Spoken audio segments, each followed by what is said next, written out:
सभी को जेएमसी की आत्मिक बुद्धि यूट्यूब चैनल पे आप सभी का स्वागत है। सो प्रेमियों, जैसा कि आपने टाइटल में देख लिया होगा कि आज हम किस विषय पे बात करने वाले हैं। सो देखते हैं कि धन के विषय में बाइबल क्या कहती है। सो प्रेमियों, जेकर आप इस चैनल पर नए हैं, इस चैनल को सब्सक्राइब कर लीजिए और बेल आइकन को दबा लीजिए ताकि जो नई अपडेट है आपको मिलती रहे। सो आओ प्रेमियों, अब हम इस वीडियो को शुरू करते हैं।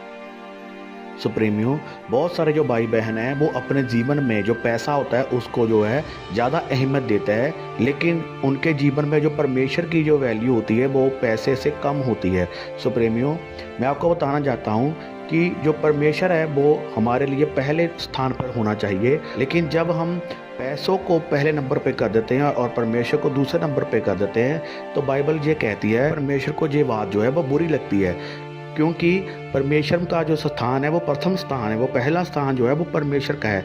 लेकिन जब हम परमेश्वर के स्थान के ऊपर किसी और चीज़ को रख लेते हैं तो फिर वो व्यर्थ होती है।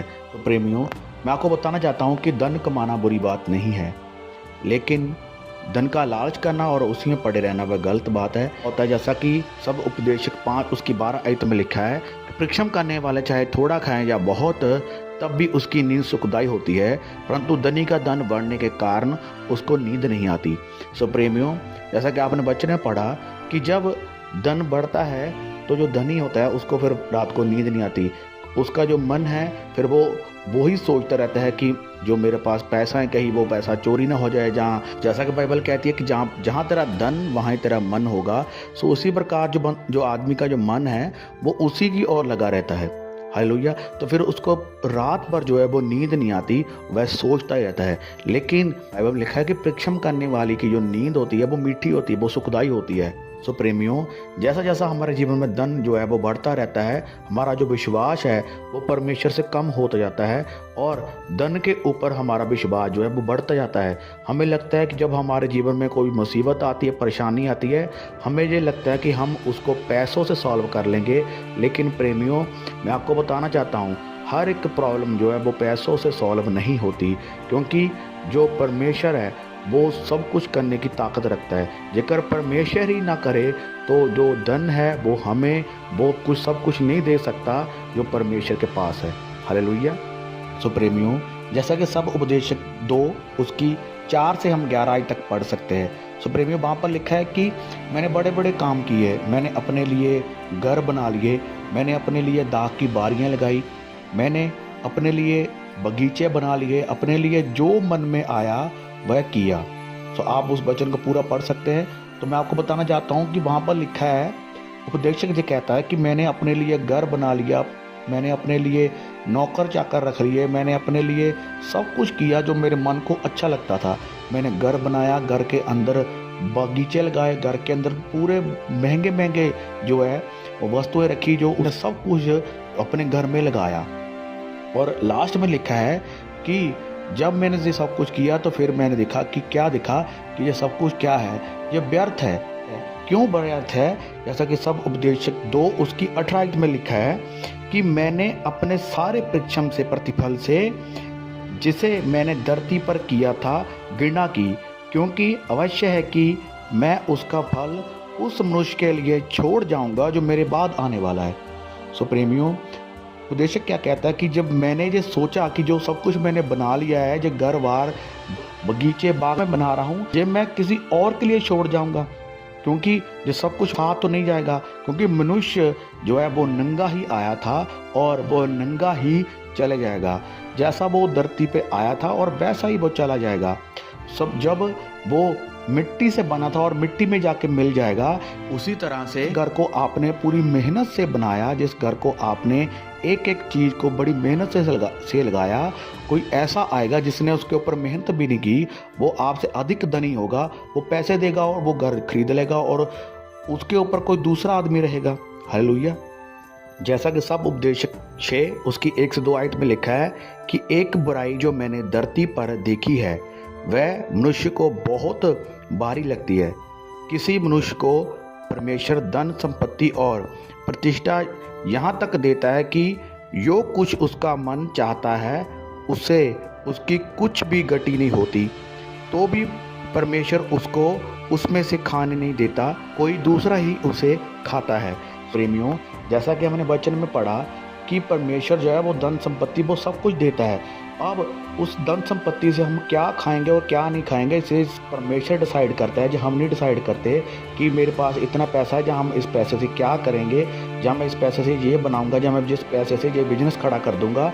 सो प्रेमियों, उस बिजनेस में से क्या निकलेगा और कौन खाएगा ये हम डिसाइड नहीं करते, ये परमेश्वर करता है।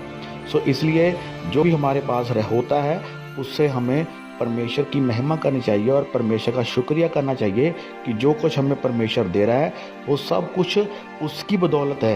वो हमारे पैसों की या हमारे घमंड की बदौलत नहीं हमारे पास आया, वो परमेश्वर की बदौलत हमारे पास आया। प्रेमियों, जैसा कि एक एग्जाम्पल हम लेते हैं कि एक व्यक्ति है, उसको डॉक्टर ने मीठा खाने से मना कर दिया कि तुम कभी मीठा नहीं खा सकते, लेकिन उसके पास इतना पैसा है कि वो मिठाई की 10 दुकानें खोल सकता है। सो प्रेमियों, वो मिठाई की 10 दुकानें खोल सकता है लेकिन वो खुद मीठा नहीं खा सकता। तो प्रेमियों, यही बात जो है परमेश्वर हमें सिखाना चाहता है कि तुम क्या खाओगे और तुम्हारे पास क्या होगा, ये परमेश्वर डिसाइड करेगा। हालेलुया।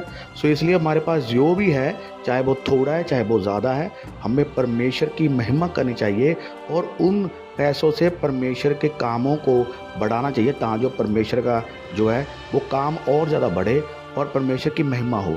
हालेलुया। और हमें परमेश्वर का धन्यवाद करना चाहिए जो भी हमारे पास है, चाहे वो थोड़ा है चाहे वो ज़्यादा है, हमें परमेश्वर का थैंक्स करना चाहिए। जेकर हम थोड़े में वफादार हैं तो हम ज़्यादा में वफादार भी होंगे। हालेलुया। प्रेमियों, जैसा कि परमेश्वर कहता है कि जिसके पास ज़्यादा है उससे ज़्यादा हिसाब लिया जाएगा, जिसके पास थोड़ा है उसके थोड़ा हिसाब लिया जाएगा। सो इसलिए जो हमारे पास है उस पर हमें परमेश्वर का धन्यवाद करना चाहिए, थैंक्स करना चाहिए, क्योंकि वो परमेश्वर ही है जो डिसाइड करता है कि हम क्या करेंगे और क्या नहीं करेंगे। हालेलुया। सो प्रेमियों, जिन भाइयों के पास धन की कमी है और वह पूरा दिन ये सोचते रहते हैं कि मैं कैसे धन कमाऊं या मैं कैसे अपने काम को जो बिजनेस को शुरू करूं, तो मैं आपको बताना चाहता हूं कि प्रेमियों, हमें प्रार्थना में बैठने की ज़रूरत है। और जेकर हम इस बात के ऊपर हम अपना दिमाग लगा रहे हैं कि मैं कैसे पैसा कमाऊं, तो शैतान इस बात का फ़ायदा लेता है। सो प्रेमियों, वो हमें गलत आइडियाज़ देता है ताकि हम गलत तरीके से पैसा कमाने की कोशिश करें और हमारे जीवन में पाप आए और फिर हमारे ऊपर जो है परमेश्वर की जो है सज़ा आए। हालेलुया। प्रेमियों, इसलिए हमें इस चीज़ के ऊपर सोचने से अच्छा है कि हम ज़्यादा समय प्रार्थना बैठे और परमेश्वर से मांगे। परमेश्वर हमें बताएगा कि हमें क्या करना है, हमें कौन सा बिजनेस करना है, या हमें किस चीज़ में आगे बढ़ना चाहिए, या हमें किस चीज़ में पैसा इन्वेस्ट करना चाहिए या ना करना चाहिए, और हम आगे क्या करें जिससे हमारा जो फ्यूचर है वो ब्राइट हो। सो उसके लिए हमें परमेश्वर के आगे बैठने की ज़रूरत है, प्रार्थना बैठने की ज़रूरत है। परमेश्वर हमें बताएगा कि हमारी क्या कॉलिंग है और हमें उस कॉलिंग के हिसाब से बिजनेस देगा या हमें काम देगा, फिर हम अपनी लाइफ में जो आगे बढ़ सकते हैं। सो इसलिए प्रेमियों, हमें क्या करने की ज़रूरत है, हमें परमेश्वर के आगे बैठने की ज़रूरत है। परमेश्वर हमारे लिए स्थानों को खोलेगा। तो प्रेमियों, कोई भी आदमी वो पैसे से गरीब नहीं होता, वो अपनी बुद्धि से गरीब होता है। जेकर किसी के पास बुद्धि है तो वह अपनी बुद्धि से जो है वो पैसे को इकट्ठा कर सकता है। हालेलुया। तो जैसा कि जब बाइबल में लिखा है कि जब परमेश्वर ने सुलेमान से पूछा कि तुम्हें क्या चाहिए, तो सुलेमान ने बुद्धि मांगी, तो सुलेमान को खाली बुद्धि नहीं मिली, उसको पैसा, धन संपत्ति सब कुछ मिला। सो प्रेमियों, इसलिए हमें परमेश्वर से बुद्धि मांगने की ज़रूरत है। जेकर हमारे पास बुद्धि होगी तो हमारे पास फाइनेंस भी होगा। हालेलुया। जेकर हम ये सोचते हैं कि हमारे पास फाइनेंस आ जाए, तो प्रेमियों, मैं आपको बताना चाहता हूँ कि ऐसा कोई भी नहीं है जिसके पास पैसा नहीं आता। हर एक के पास पैसा आता है, लेकिन वो व्यर्थ उसको जो है वो ख़राब कर देता है, व्यर्थ कर देता है। सो जेकर उसके पास 10 लाख रुपया भी आ जाए तो वह उसको भी व्यर्थ ही करेगा, जैसे उसने पैसे पहले व्यर्थ किए। इसलिए पैसे से कोई गरीब नहीं होता, बुद्धि से गरीब होता है। हमें परमेश्वर से बुद्धि मांगने की ज़रूरत है। हालेलुया।